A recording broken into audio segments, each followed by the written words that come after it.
Hello, everyone. Hello, hello, hello. You have to excuse me for a moment. I actually took on a very, very, I don't say hefty task, but I already have a cat. I mean, a cat. I already have a toy poodle, and I rescued. Um, let's show you. Oh my God, he's ready to play. I rescued this little thing of beauty. His name is Tut, and yep, he was a week and a half old, I think, small enough to fit in the palm of my hand. And I'm talking about this portion of my hand. Just a little baby.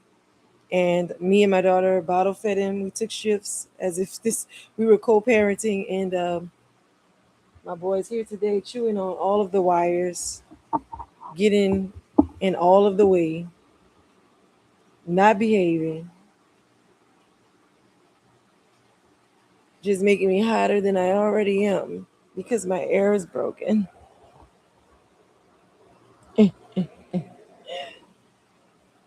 But anywho, um, my braids do look like they need to come out, but they're not that bad. But they're coming out though. Hair has grown significantly, so amidst other things that's going on in my life, I want to take the time out to step away from them, like come out of my reality and step into someone else's. And before I step into any type of other stuff that isn't, you know, that's counterproductive, like worrying about the latest celebrity gossip and all that kind of stuff. Wow, this camera really is making these braids look that bad, but they don't. They're not bad. They're only 3 weeks old. My hair does grow fast, so.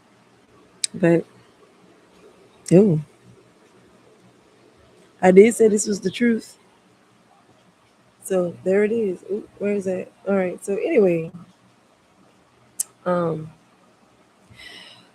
I mainly came on here because I noticed a couple of days ago, um, the attorney for Nolan Wells, the civil rights attorney for Nolan Wells, released. I was trying to watch it when he gave the review of the autopsy findings and stuff like that. So I missed it, and so right now this is going to be an attempt or um, a transparent moment between both of us. For those of you who missed it, those of you who seen it and want to see it again, uh, here it is.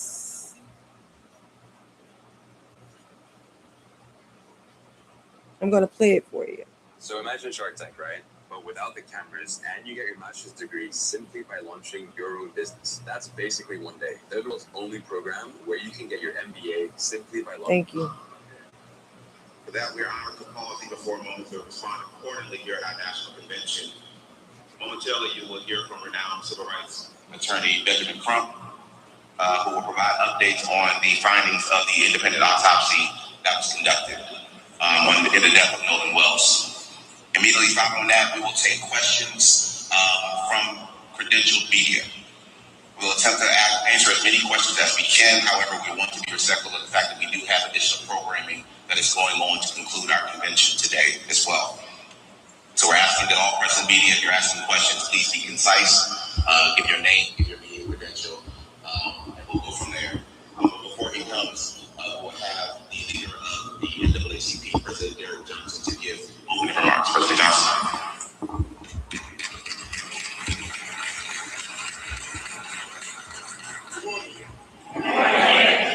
Far too often, our young people are confronted with challenges, and many jurisdictions and states don't take those challenges serious. We cannot allow another individual, particularly a young black man's death, go uninvestigated. We have seen this happen time and time again, not only in Mississippi but across the country. It's unfortunate that our young people only seek to enjoy life, and as a result of participating in activities no longer have life. Within NAACP, we take this and many other cases serious because every person matters.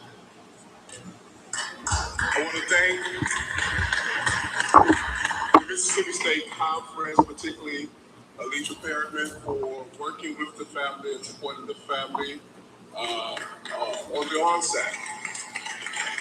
Because it's difficult to lose a loved one, it's even more difficult to navigate a process when all eyes are on you.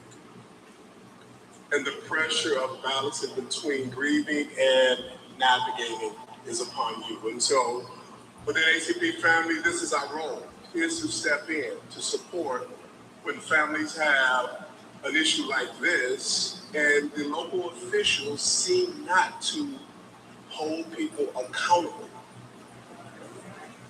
It's unfortunate when you see news reports saying law enforcement officials are repeating what individuals are saying as opposed to investigate the individuals who gave you the information, because you don't know who was involved or not involved. And so narrative matters in this case. And we're saying that in Northern Wales situation, the narrative should not be there was an accident before there was an investigation. The narrative should not be the words of individuals who went on the boat to the island with him, but they came without him, but with his cell phone, you don't investigate. So I'm going to pause it right there. And I just want to emphasize on what he said earlier in his opening statement, like before he got into where he is now. You know, I think it's time for all of us to kind of like sit back and really hone in on this and think about what it is that's happening in Mississippi, but worldly. You know, I can't remember where, and I'm going to do my due diligence and do me some research. But there are Black people, African people, that are being sold into slavery from Ghana. All right. Um, and if I'm not mistaken, I think some of them are Nigerian. All right. So I want us to look at the series of events, the things that are happening around us. Um, and I need us to understand and engage in some type of strategy to keep that from, because you know things start in one place and then they trickle down to others, especially when the leaders all have the same agenda and they have the same, you know, they're on one accord. So I want us to keep in mind those things. But there should never be a time in this century where we're still allowing the lives of young Black and brown people to be um, trending, you know, the trend of them, their lives being lost.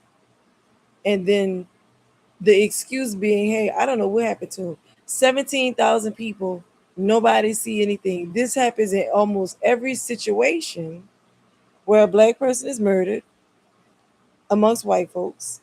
Excuse my French, who's ever offended. I don't mean to offend anybody. But if you look at the case and you keep reading, it's always the same. Just like it's always the same with a Black shooting, a shooting of a Black person or an indigenous person. It's always the same. It's always no justice, and it's always the person who shot them or killed them getting off, and everything else goes back to normal. So one of the things that I want to address though is just not the attack on the lives by physically unaliving men, but the attack on lives with the judicial system, with our Black men. Black people, period, have the harshest punishment when it comes down to any violation of the law. And I like when people other than Black try to point out the twos and fews of times where that wasn't the case because someone decided to be fair and just and treat the case as if it was pertaining to a person, a human being, and not some enemy that they hated. All right. That does not oftentimes happen, because if it did, we wouldn't be sitting here having this conversation. So, verily, verily, I say unto you, be weary of the times that we're in, because they're definitely, definitely, definitely enriched with what's the plan with and in itself. In any situation, you always have to think of a plan to get out of it. And I feel like that's what I'm talking about. If you are lost in the woods, you're not just wandering. You're going to wander for a minute in shock, maybe, or you'll sit in shock. But then you're going to come up with strategies and plans to try and get out of that thing, because that's the only thing that has proven to work. If we lay dormant and we don't strategize and plan and exit subliminally, if we don't plan an exit, and I mean a way to get out of this funk, we're going to get into an even stinkier bed because of the things that are happening around the world. It's not just, see, the rest of the world has things pretty much underway. Argentina isn't by themselves. All right. Some of the more so-called civilized countries are doing, you know anyway, I don't want to get into that. What I want to talk about is the black men being targeted by a lot of things that's going on here, especially the judicial system. I was talking to a man today, and I gave him, Tut, come here, Tut. Come on. I see you, little explorer. Come on, Tut. Anyway, I was talking to the man, and I began to. We were talking about the penal system and how unjust it is, right? I'm sorry, unjust it is. And we were talking about how the law, well, actually, we were having a conversation about the constitutional law as it applies to presidency, and how Donald Trump is one of the only president who was a convicted felon and actually still won the seat as the president here in the United States. All right. And that speaks volumes. But he was talking about how that's been, it's an older gentleman too, an older guy in his 70s or 60s, late 60s. But he was talking about how no one knew that that wasn't a thing, that as a president, because if you're a mayor, you can't have any felonies. If you're running for governor, you can't have any felonies. Any other state, any other seat, but the biggest seat, which is a representation of the people, supposedly, and he is a representation of a group of people, just not all of Americans. All right. But he's still the president because there is no law that says that if a person is, oh, that's cute, he's sleepy. If a person is convicted of a felony, they cannot run for president. I was under the impression that that was the opposite. So we were talking about how laws change, and we went for a left. We got off of that bull crap because that's a problem for black folks. That's a problem for us, but it's not a problem that we can clean up or resolve alone by ourselves. We need help. We need the help of every American citizen, or damn near. But the things that will come to pass will be whatever they are because of the things that's, the karma and energy that's associated with all of this stuff. But I was telling him how, just it may state that now when you type it in Google, but laws change because they need to bend the rules for people that, you know, get the rules bent for them, if you catch my drift. So we were talking about laws, and I was telling him about, how they bend the rules. And as a black person, this is something that anybody can attest to. You piss a cop off, you don't even have to really be committing a crime. If you piss a cop off because you simply don't want to answer his question, or he does not like the way she or he does not like the way you answer their question, especially if you know the law and you know your rights as a United States citizen, they will dig until they've dug a hole for you. And it may not be substantial, it may not even stick, but it's going to be a tedious, tough time to get out of there. And they know that this is truth for African Americans, especially men who have been convicted. And so, again, we have to find an exit. I encourage a lot of black people. I mean, when you spend so much time being victims of the law, it seems as though we would spend more time trying to learn the law. One of the things that they can do is change it and bend it to make whatever it is that they want to happen. If they want to lose you in court, in the jail system, in the penal system, they can. It's easy. It's easy as someone who is supposed to be out here protecting and serving, who to me has too much power to get emotionally involved and take a a um, a, a duty and a responsibility to protect and serve the public into, a personal matter, into where he's abusing. Everybody everywhere know that police officers are crooked. 99% of them. There's 1% of the police population that still try to do the right thing. We watch movies and we see what happened to them. They either get killed or they get set up. Those are the ones. If there is a cop that has been fired, look into his background. It's hard when a cop is doing the dirty work of the Klan. They don't get fired. That's why there's this police, what is it called?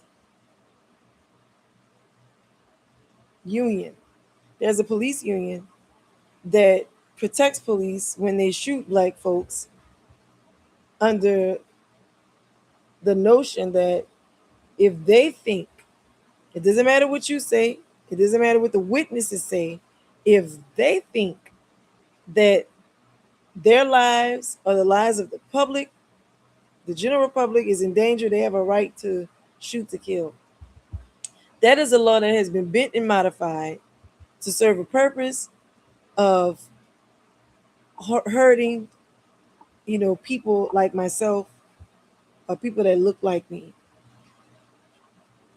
And it's time to hold somebody accountable for that.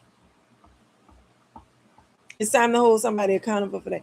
All this stuff ties in. I had to explain to a brother, at my job, we have open conversations about a lot of things. How all of this is interconnected. And if you sit down and you think about these things, you'll see the way to condition a group of people is by unleashing those same Klansmen, those good old boy, the gang members on a group of people, and letting them understand this law works, but it doesn't work for everybody. And it ain't gonna work here. It might work here, but it ain't gonna work here.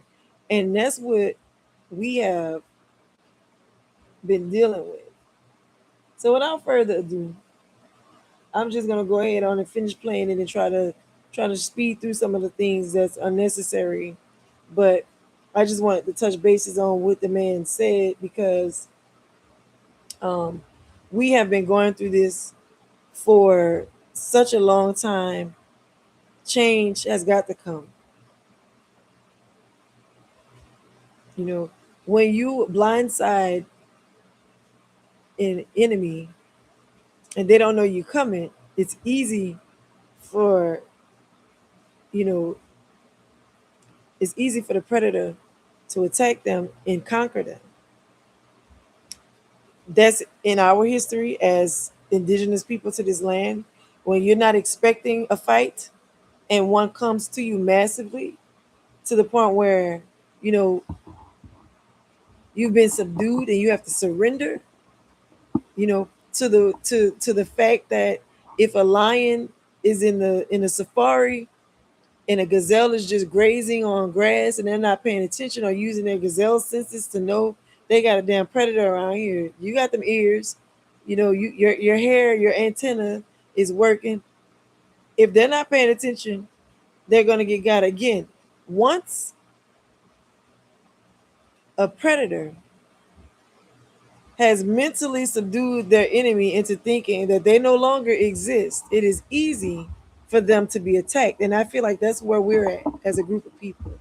We either think we exist together in this world, or we know that that's an enemy.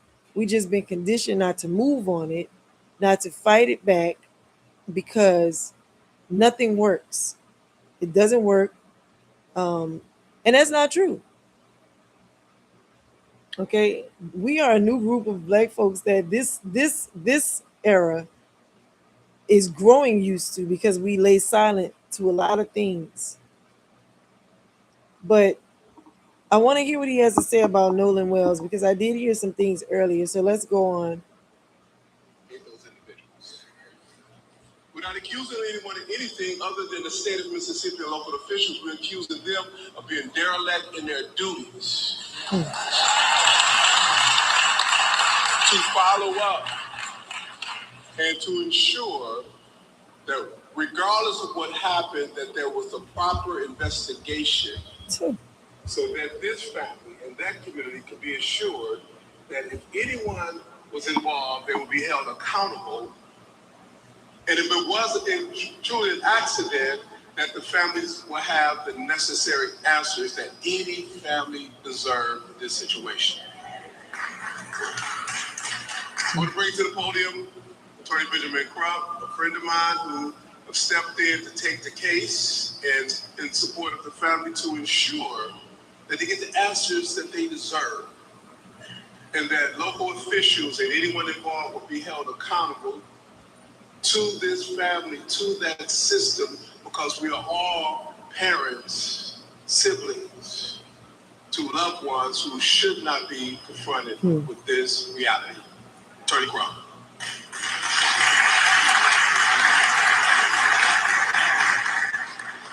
Thank you very much, President Derrick Johnson, for your leadership, for the leadership of the Mississippi Conference of NAACP, and being there during the homegoing services to help the family go through what no parents want to go through.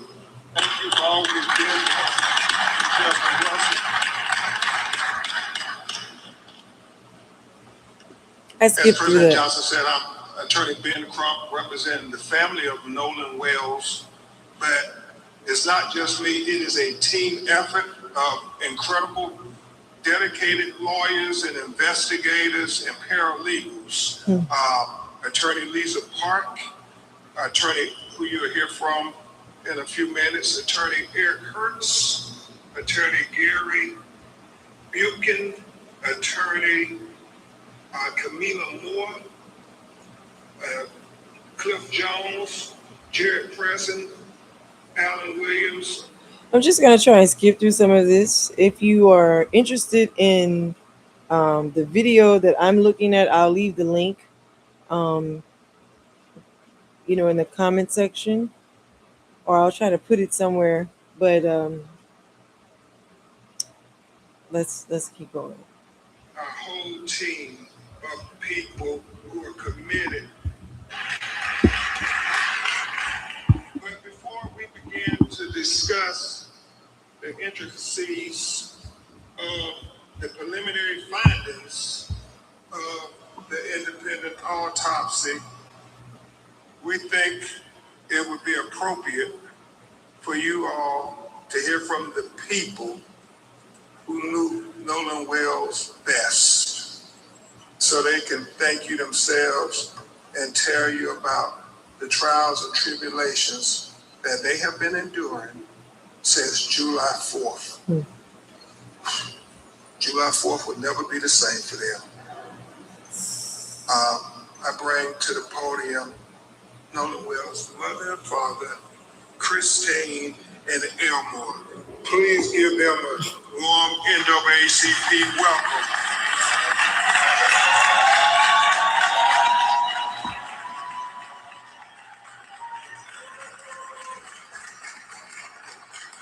Now listen, I'm only being a YouTuber right now.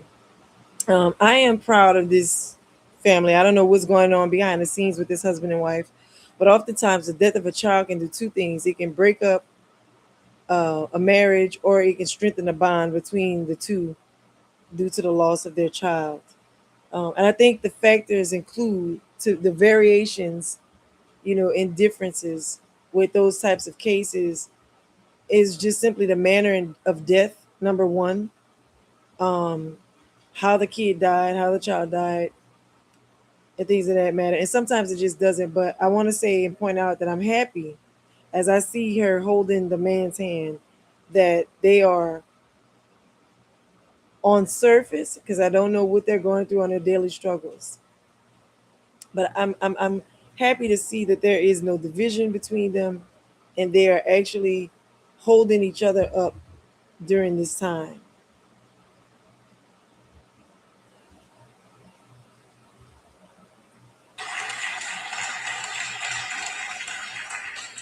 First of all, I want to say thank you all so much.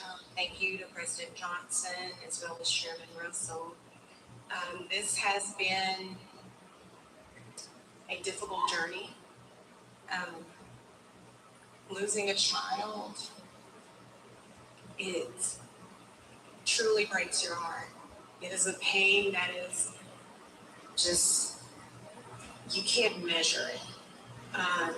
Especially someone like Nolan, who brought so much joy and life to everyone. Oh my God! First you were going to sleep, now you biting on a chain. People like him, so to lose that life at such a young age under these circumstances has been absolutely difficult.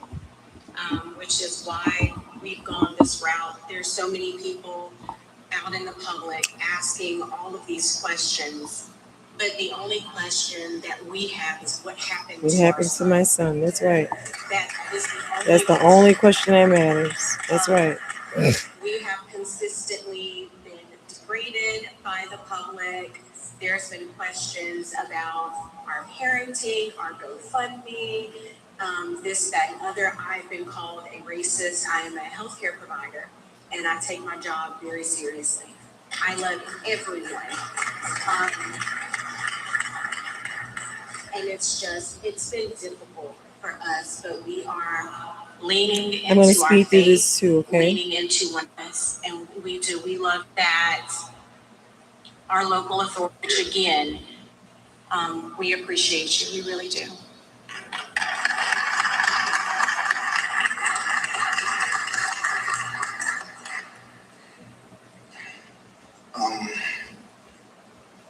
Every day I wake up, it's a new challenge. Knowing that a part of me I will never talk to, I will never hold, I will never play around with or get mad at. It's not here anymore. Nolan brought a lot of joy to our family. He was the wittiest. I hate when people do this, right? Especially when I'm trying to find some information out. But let me just, as I'm sitting here doing an observation, and I'm gonna make this quick. I just thought about, because I'm watching him and I'm looking at his words and I'm watching what he's saying, and I'm looking at the mother's face behind him as he's saying all of these things that he's going to miss about a piece of him that is no longer amongst the living. And I want y'all to know this has to be very difficult. Like, I don't know if y'all doing it, but I'm definitely inhaling the seriousness in the situation you know, as a parent that would have to the bereavement process has to be quick because there's so much work that has to be done. Like I'm grieving my son, but I'm also fighting to find out why his life was taken and what happened to my son. Now, before we get into it, because I'm a little bit of anxious, I'm a little anxious here. A lot of us do understand that his death, the autopsy was ruled, the death was ruled to be undetermined. And it's only because things are missing. Like I'm listening and I got to see, because like I said, I heard from an Instagrammer that his neck was, and when we say this, y'all, don't think about his whole neck, the whole entire thing being dislodged from the body and gone, and it's just a head with a chest, a bottom, torso, and then top and bottom torso. No, I'm saying, uh, they said his neck was gone, so maybe his throat and maybe the muscles around it where the injury was missing. In this video, it also says that, well, I read a news clip, a news article from a source that I haven't really validated yet, but they were saying that his internal organs were missing as well, and that's how the body was received from the state of Mississippi. So here's the thing that I think, since because I thought, I don't know if you guys thought the same thing, but I thought that they were going to get the medical examiner, the coroner, to perform the autopsy, the medical examiner. I'm sorry, but by her being so crooked, they say, "Wait, hold on, don't do it. Colin Kaepernick is going to pay for it. We're going to ship the body somewhere else." So at that point, nothing should have been cut out, cut off, or anything like that. So again, I'm trying to find out what's the truth behind all of it, and that's really why I want to see what Ben Crump and the parents are saying about this autopsy reveal. It's one out of everyone. The clown.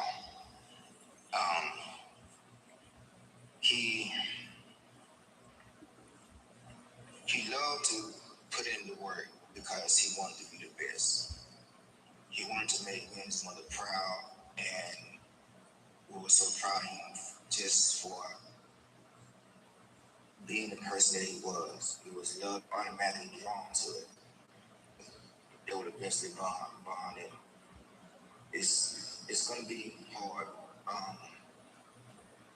He should be at football practice right now, calling me after practice. Dad, I made this play, or I made that play, or I get a text with 3 or 4 videos of him doing this, running this route, making this block. And what you think? What do you think I should do? And I would give my honest, because I always tell them, if anyone is going to be totally honest with you, it's going to be me. It's not because I'm being mean, but people outside of your family are going to tell you what you want to hear. I'm going to tell you what you want to know. Poor mom, she is trying to hold up because she has to think about, like my wife said, those days of practice that she's missing. Like, these parents are really going through it right now. This is actually one of the saddest things to watch. And so I'm going through a little bit of a bereavement. I'm actually using this, like I said, to escape my reality. My mom's sister just died, and there are all sorts of things surrounding that I care not to get into, but hopefully my family get it together. Most importantly, though, this is another pillar of the family that has been taken. And as I think about what they could be going through, it makes me think about what I am going through. But running from it, I gotta tell you, feels really good. So once again, death is both necessary and natural, but painful at the same time, especially when these kids are called home at a young age. Is or forced home in the heavens. We just want honesty. We want to know what happened to our son because the things that you're telling us, that's not the character of our son. We know our son. I understand, our children will do things that, that will kind of dumbfound us sometimes, but the things that we're being told, there wasn't no. So please keep us in your prayers. Now, I would like to implement my little opinion in there. There is a story, and maybe I'm late, but there's something that's being said by some people about the events that took place on the 4th of July weekend that Noah went missing. So somebody's coming forward, and listen, these sometimes we can say that, hey, if everybody got the same story, then it might be true. But sometimes everybody can have the same story and it's a lie. That seems to be what has happened in this case. Like, I know my son, I know my children. I know what they're capable of doing.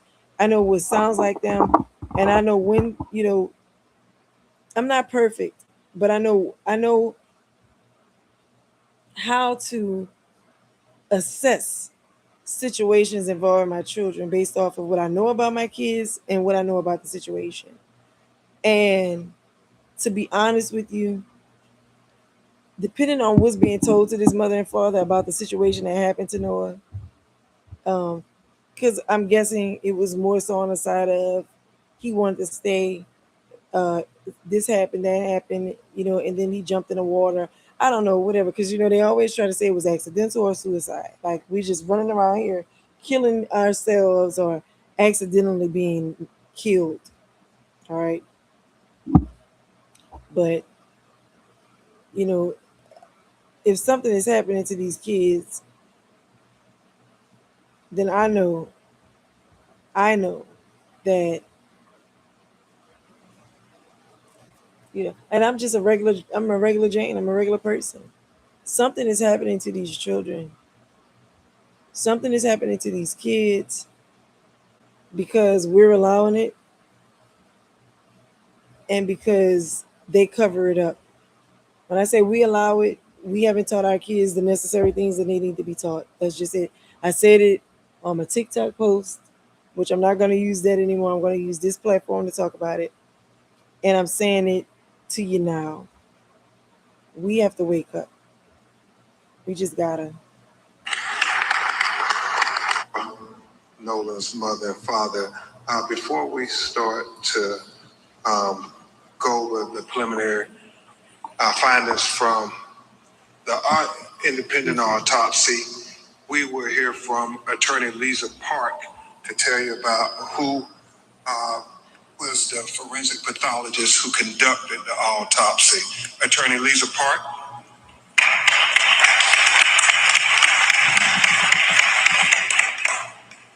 Thank you. Dr. Roger Mitchell could not. This is the attorney that they're saying is responsible for, I guess, I just feel like these moments right here should be isolated to only us when it's about us. I'm not saying that we shouldn't offer or, get any help from anywhere else. But I mean, for centuries, we've known that it's just a scary thing. It's a scary reality to have to deal with. You know what I'm saying? Because you have to worry about lies. Everybody can't be got to, everybody can't be got, but some people, the forces or the powers that be can get to them. Even black folk. But, and I'm saying that to say a whole lot of other things. I've seen Mr. Ben Crump in a case involving Amber Geiger and Botham John, the young man who was killed in his apartment because she thought that she was in her own apartment. We already know the preliminary information revolving that, and it's always that type of situation when it comes down to us and the lives of our people being murdered. And he was the attorney for the young man who was the key witness. He wasn't the only witness. The other witness dropped out because of the death threats, but he was told to proceed, and they're only doing that to try to scare you away from uh, talking. And I was kind of upset or displeased, probably just unsatisfied with what would happen in that situation, because the young man testified. Amber Geiger got 10 years, probably did 2 years, served 2 years and got out.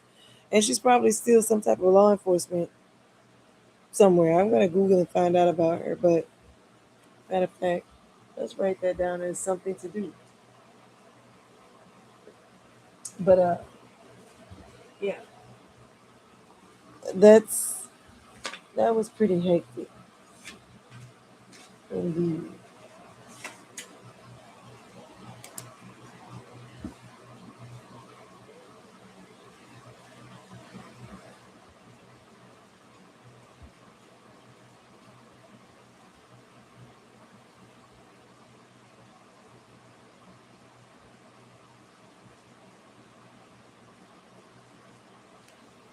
All right. All right. So anyway, without further ado, here we go. Join us today, but we felt it important before we reveal and unfold this report that you understand who conducted this autopsy. He currently serves as the president of the National Medical Association, which is the oldest and largest group of Black physicians in the U.S. Okay, great. Most recently, he also served as president of Howard University Hospital, chief medical officer of the Howard University Faculty Practice Plan, and chair of the Department of Pathology. Before joining Howard, he served as chief medical examiner for Washington, D.C. from 2014 to 2021, and then later as interim deputy mayor for the Public Safety and Justice of Medicine, Public Health, and Justice. For this case, we sought out the very best, and we are proud to be working with the very best. My hair is itching. I can't wait to take this out this weekend. Can't wait to see my hair. I again want to express our gratitude to President Johnson, Chairman Russell, and the NAACP, because the civil rights leaders stepping up to say that our children's lives matter I have the support of I want to thank the New York taking away a lot of news going on in America today. But I'm very happy that the media said this story is just as important. It's Rich Paul and, Stephon Curry and Draymond Green. Stephen Curry. Jaylen Brown, Embiid, Maxey, Giannis, Bam, and many other players in the National Basketball Association will all agree that our children's lives are far more important than where LeBron or any other player will play next year. And so that's why I thank you all for being there. Well, it's over well today. Because I want to thank Reverend Al Sharpton. Oh my God. $125,000 for anybody out there who have information. Some people are not giving information. They're not. I mean, any videos, we got so many videos, President Johnson, from that day from young people, and we want them to have the courage to come forward with the pictures, what you heard. I know people said there were a lot of disturbances out there. Some believe they involve numbers. All of those things are important to get to the truth of what happened. The fact, Christine, that the United States and Navy are so open. The fact that that's right. They told us we have from officials that those who was found face down, fully clothed. But that's significant to us because the last time we saw him on the video, he was without a shirt. So, at what point did he put on a shirt? Somebody saw something. Somebody knows something. There were almost 300, 400 people. Somebody knows something. Mm-hmm. So, Scott X, we're trying to just make sure.com. I'm sure he's a preacher. Gladly, we're going to add some more parts to this puzzle.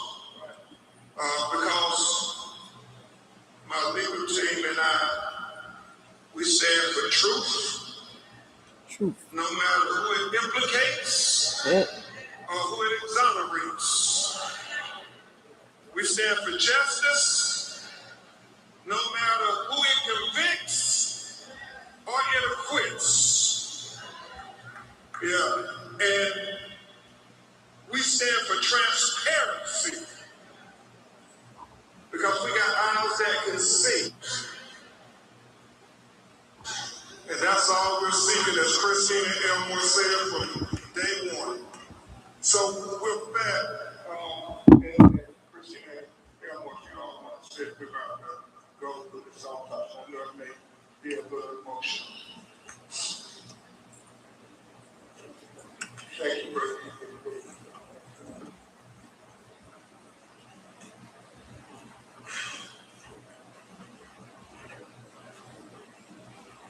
Damn.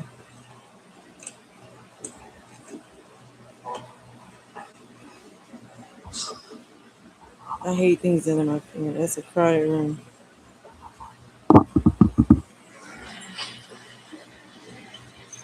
Okay, I thought I was in seeing wrong.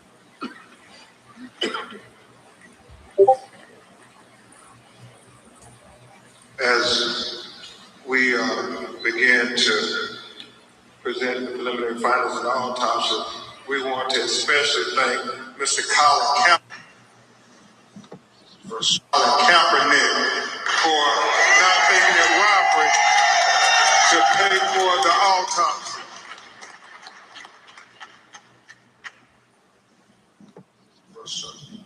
Let's go. You got to scream. So,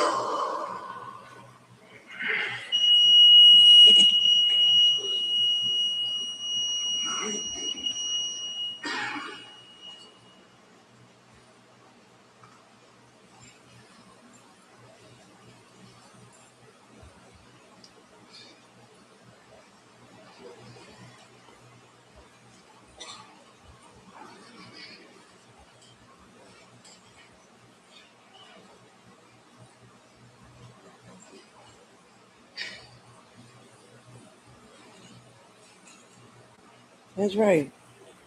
Don't cover his face up. an autopsy will be provided for the media at press@bencrump.com. And so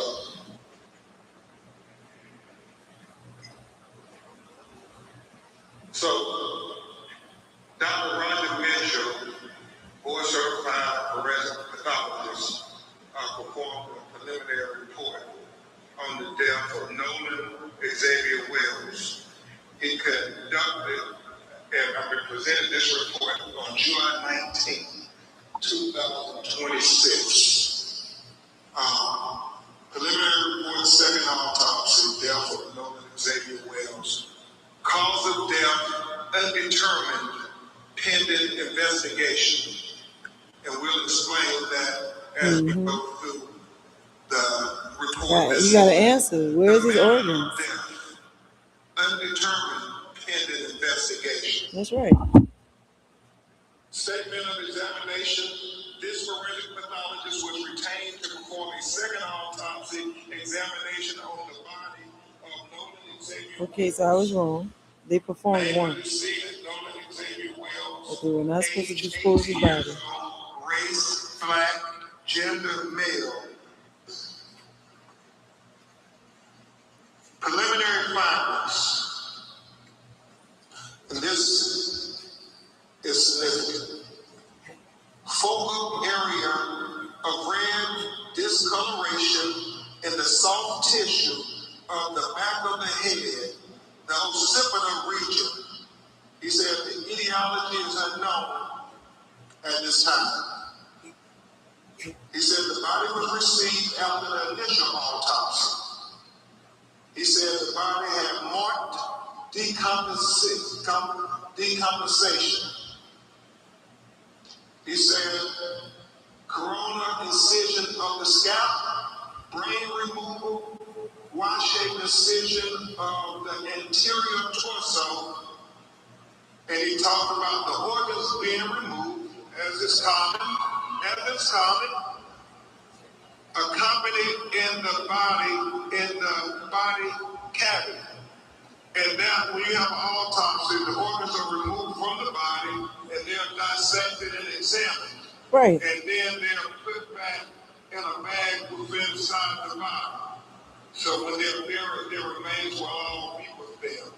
But in this occasion, if there's going to be a second autopsy, then the organs are put in the body cavity. So the second pathologist could be able to examine. Yeah, so where are the organs? Organs as well. Very significant for Dr. Major was that the anterior internet structures were absent, not received with the body. All right. So what the YouTuber or the video, the person who posted the content was saying was that the neck was missing.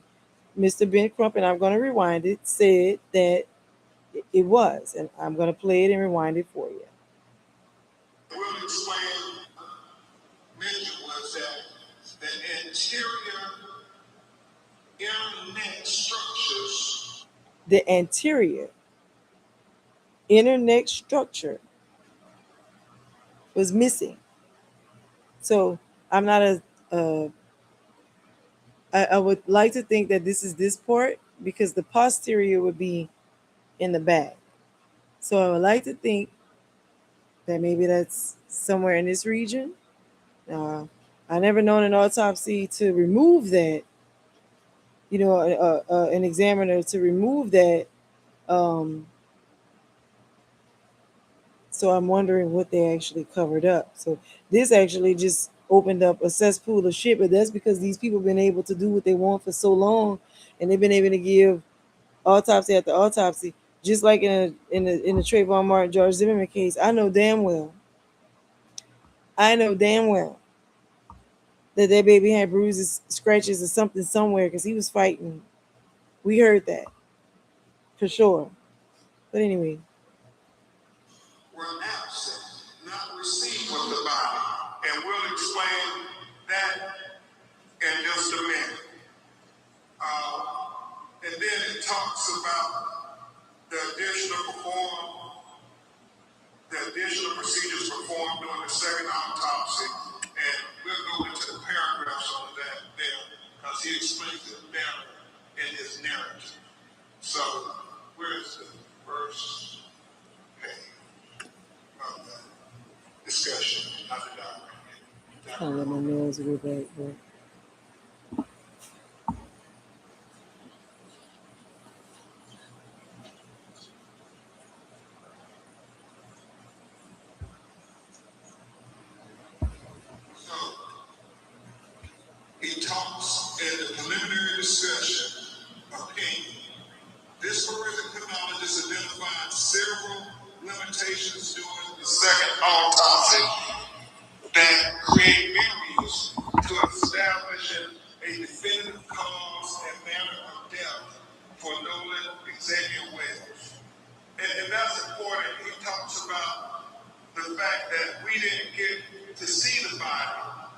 first recovered, like the medical examiner working for Mississippi would have said.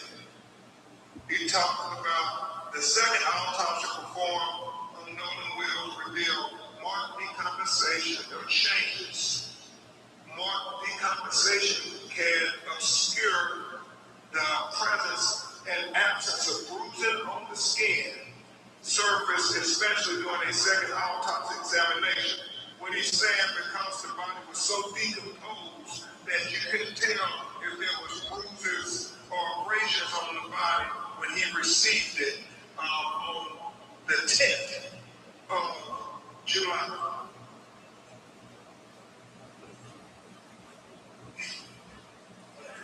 For these reasons, additional dissection procedures not performed during the first autopsy examination were performed to rule out potential blunt force injuries responsible for the death. These procedures included facial dissection, posterior head and neck dissection, dissection of the ribs, the pelvic, dissection of the subcutaneous and deep soft tissue, dissection of the back, the buttocks, the arms, and legs. He did all of this to rule out things. He ruled out there were no fractures or deep tissue injuries identified. This was very important because he wanted to be very thorough and very transparent, because transparency is the key to getting to the answers of why Nolan Wills is not with us. So he did that there and was very straightforward, very open, very open. He says, however, dissection of the back of the head during the layered posterior neck dissection revealed a 12 by 8 inch focal area of red discoloration in the deep soft tissues overlaying the occipital bone. And he talked about how he found red discoloration when he cut open into the back of his head towards the occipital bone, and he saw the red discoloration, and we actually saw the pictures of it. It's significant. You can't help but notice, why is this dark red here in the back of his head? And so he was important to note that in his report. He said that etiology of this finding is unclear. There are no lacerations of the overlaying skin, nor crashes of the underlying skull. These findings are inconclusive for perineal injury due to both the extensive decomposition and the absence of associated injuries. This finding, however, is significant enough to be highlighted in this preliminary report for further investigation. It is important to reiterate that the finding could not have been observed in the first autopsy because the posterior head and neck dissection were not performed. He said another limitation faced by this forensic pathologist was the absence of the anterior internal neck structures, the trachea and the laryngeal cartilage, the thyroid horn and the hyoid bone were not received with the body. Crazy word. So he's saying that the throat. This is weird, y'all. How come? Received with the body when he got Nolan Will's body in Washington, D.C. to perform the second autopsy. And so let's discuss that with what he said about that. He said, it is assumed that the initial pathologist retained these structures for additional evaluation. He said the retention of the anterior neck structures during an initial autopsy is a common forensic pathology practice. He was chief medical examiner for 7 years in Washington, D.C., and he said that if they had concern about throat or any fracture or compression of the throat, they too will hold them back. He doesn't know why they held the throat back, but he said the throat was not with the body of Nolan Wells when he received it in Washington, D.C. to perform the second autopsy. He said, nevertheless, a posterior neck dissection performed without review of the anterior neck structures is incomplete.